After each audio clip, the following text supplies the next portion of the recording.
les hormones de croissance. Depuis 1985, elles sont totalement interdites en France et en Europe. Pourtant, certains éleveurs continuent de les utiliser. Ces hormones permettent d'engraisser artificiellement leur bétail. Lorsqu'on évoque par exemple l'estradiol, il a été démontré que cette molécule était un cancérogène. Mais certains éleveurs ne s'arrêtent pas là. D'autres produits plus inquiétants encore sont parfois rajoutés dans l'alimentation bovine. Juste avant l'abattage, on met de la morora pour que la viande soit bien rose. De gros risques pour la santé humaine, mais surtout d'énormes profits pour les trafiquants d'hormones, organisés comme des mafias qui n'hésitent pas à éliminer les gêneurs. Un vétérinaire contrôleur a été abattu à la sicilienne, quoi. Enquête sur le trafic des hormones de croissance dans l'élevage français et sur les risques pris par les consommateurs. Nous sommes là pour nourrir le monde. N'oublions jamais que le mot viande vient de vivanda, qui donne la vie. Pas la mort. Sous couvert d'anonymat, un éleveur repenti a accepté de nous raconter comment il a engraissé son troupeau pendant des années avec ces substances interdites. C'était on donne des petites fioles, oui, en poudre, que je mélangeais avec de l'aliment et je distribuais aux animaux. Tous les jours? Tous les jours.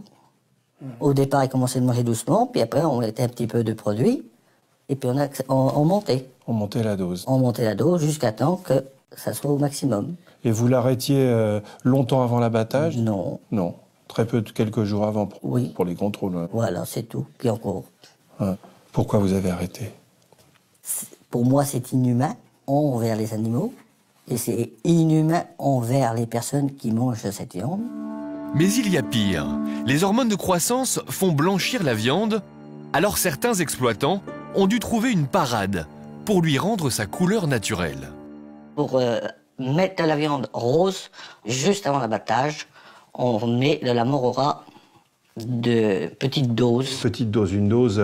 Juste pour faire éclater quelques vaisseaux pour que la viande soit bien rose. De la morora.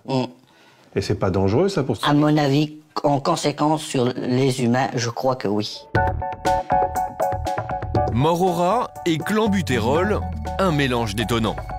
S'il n'est pas difficile de se procurer de la morora, pour le clenbutérol, c'est beaucoup plus compliqué. Jean-Claude Depoil se bat contre l'utilisation des hormones depuis 25 ans. Secrétaire général de la Fédération départementale des syndicats d'exploitants agricoles de l'Allier, doucement, il mène une lutte difficile contre les trafiquants et les éleveurs peu scrupuleux. Aujourd'hui, c'est la loi du profit qui compte. Vous allez chez votre banquier, ce qu'il vous demande, c'est votre chiffre d'affaires, point.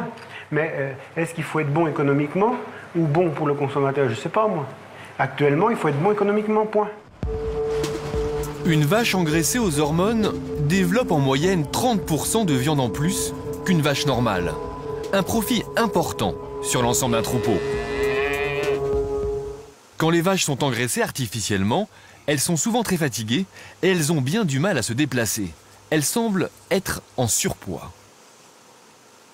Regardez bien la bête qui est complètement allongée dans le fond. Là. Vous la voyez dans l'air, couchée dans l'air? Voilà, elles sont complètement... Si une fois qu'elles ont mangé, elles s'allongent comme ça, puis elles ne bougent plus. C'est pour des bêtes qui vont manger d'herbe, ça. Regardez celle qui est couchée, tout à fait couchée, avec les boules de graisse qu'on commence à voir derrière la queue.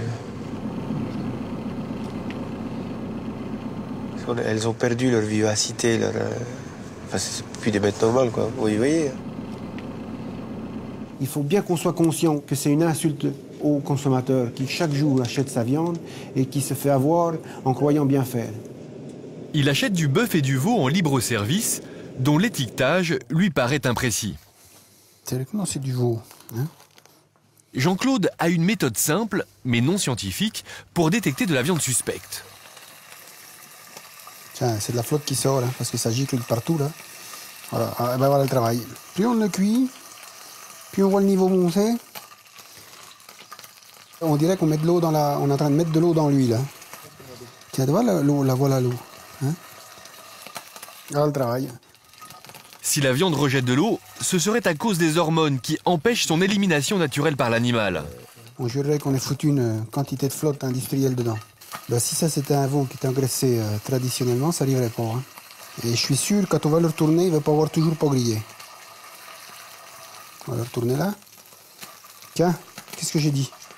C'est pas une bête qui est engraissée de manière traditionnelle. Puis un jour, on va apprendre qu'il y a une famille qui était empoisonnée par du foie de veau, du foie de génisse ou des machins comme ça. C'est de la faute d'un espèce de voyou, d'engraisseur qui nourrit ces bestioles à coups d'anabolisants. Voilà le travail. Peut-être la donner au chien, hein, si vous n'avez pas d'inconvénient.